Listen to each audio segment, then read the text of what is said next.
How's it going, my beautiful aspiring gamers? My name is MC317, and today I'm going to be taking a look at the Kamen X8 Level Up Gamer Kamen Snipe figure. To start off with, the figure consists of really nice detailing.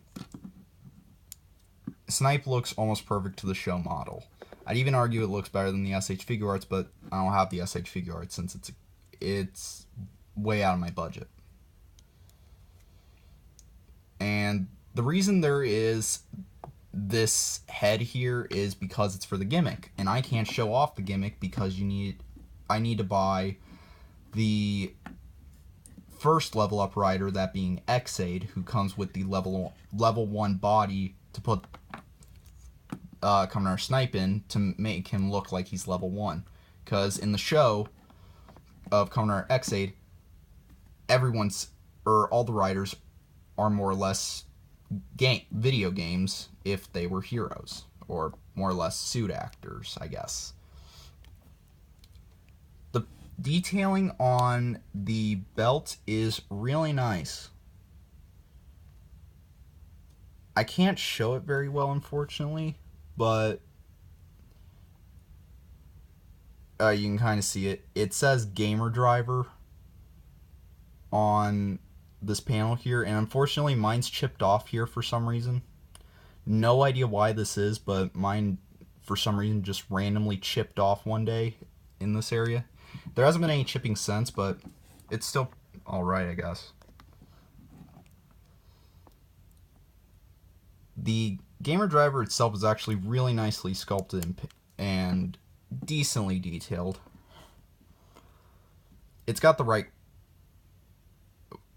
what I meant to say was, it's nicely sculpted, but decently painted. It only gets the basic colors down. That being the pink for the handle, the neon green for the gamer driver itself, and nothing on the back. Moving Snipe to the side over here. The Gashat is sculpted really nicely, actually. What really bugs me, though, about the Gashat is it's not painted. And I know this is supposed to be the budget line, but for all the problems with this figure, or for the lack of paint on this figure, I still think that little bit of paint there could have been nice. And that goes same for his, I guess it's supposed to be a scarf, maybe? Because this color right here is what the cape is molded in. This is the color it should be. It looks great for the yellow, but then when you look at the other side where it's blue, it doesn't look that great. And it's quite bothersome to me. Other than that, the detailing on the figure is pretty much one-to-one with the show for a budget figure. The blue slash purple looks pretty good, but I would have liked it to be a little more metallic, even though this is actually show accurate, I believe. It's been a while since I've seen X8. The silver on the forearms are really nice. The yellow on the sneakers is also kind of neat. And the Kimiwaza slot holder on the side for the critical finish is really nice because it actually has some Gashats molded in as well.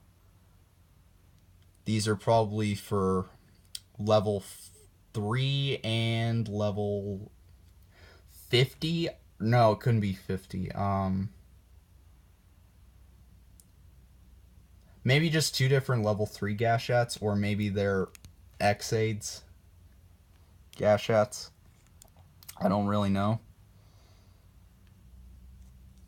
And you can remove this cape right here, put it off to the side, and you can see that a whole slew of details revealed underneath. You got the life bar here, the different types of bullets that he uses, because he uses a sniper slash pistol slash submachine gun.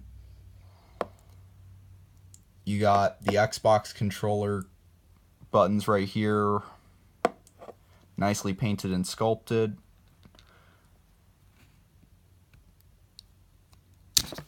There we go. Sorry. It's really nicely done.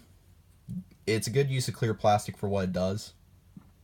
Because the clear plastic isn't the peg, so I can easily deal with this, especially since this is actually show accurate.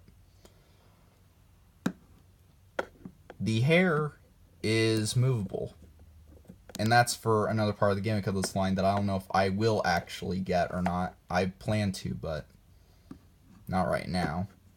You got STG on the helmet, which is, like I said, most of the detail is incredibly show accurate, especially since this is supposed to be him at level 1 and this is him at level 2. I like the helmet because it gives... I like how menacing it looks with the red eye and the fact that one of his eyes are covered. And something else that I thought was kind of neat is that if you look through here, you can see that those holes in the hair, which are accurate to the show, are actually see-through because they really sculpted the holes in instead of painting them on, which I thought was such a neat detail since no one's really going to notice it all that much.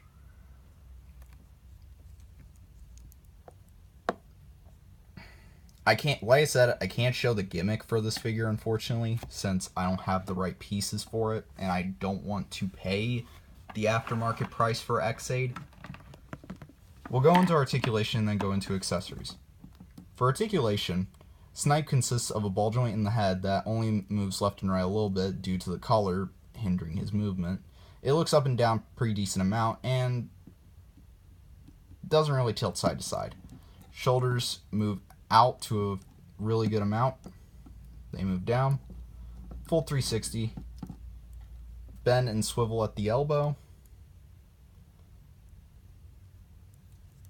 The hands are unfortunately where I don't like this figure too much. They are articulated fingers.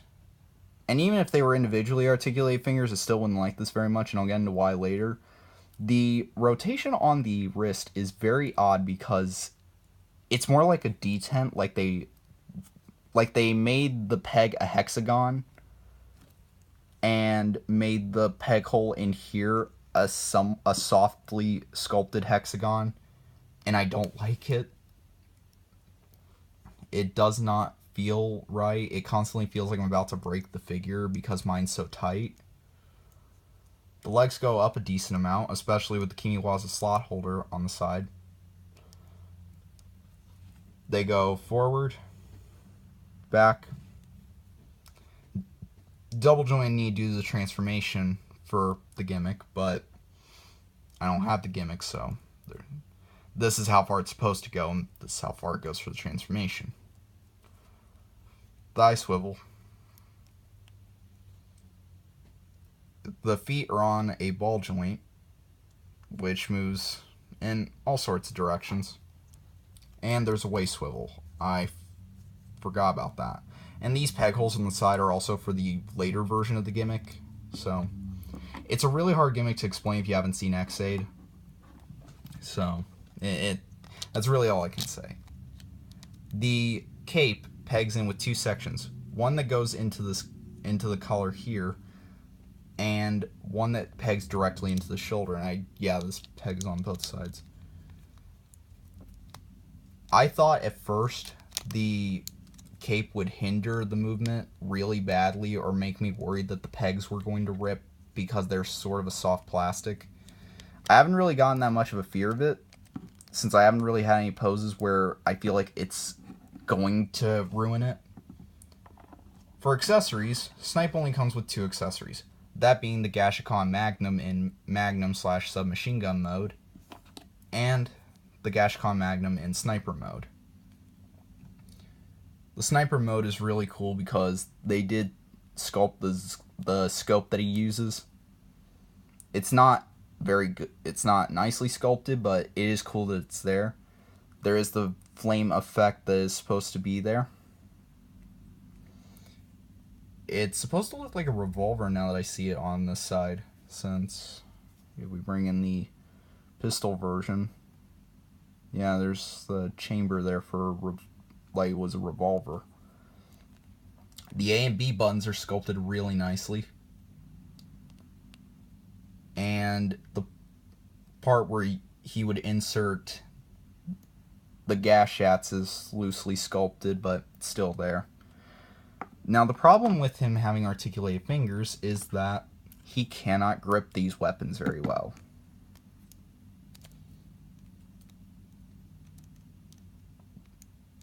Especially since I've had him for about 2 months now, I think.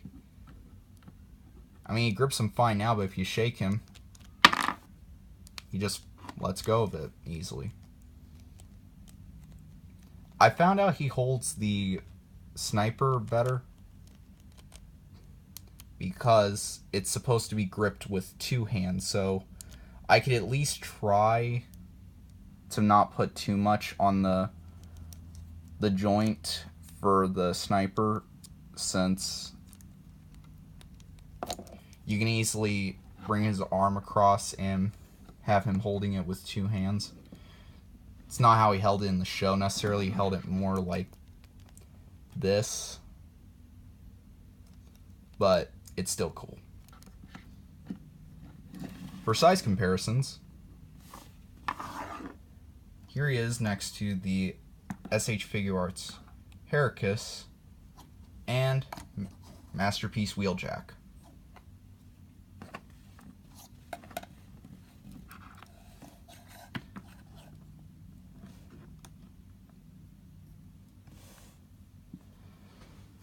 So there you have it. Overall, I think this is a great figure. It's a pretty good representation of Snipe. If it weren't for the hands, I'd actually argue the figure was nearly perfect, because there is no way that a toy could make the cape not look either weird, like the SH Figuarts version where they consisted of multiple joints everywhere, so it makes the cape look very toyish. The candy toy version of the figure just had it as straight up hard plastic that loosely dangled over it, and the full action version of this figure is something that I can't say from experience, especially because I haven't seen any reviews of it. So,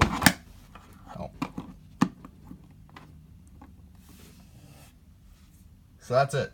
Thank you all for watching. I hope you enjoyed, and I'll see you in the next review.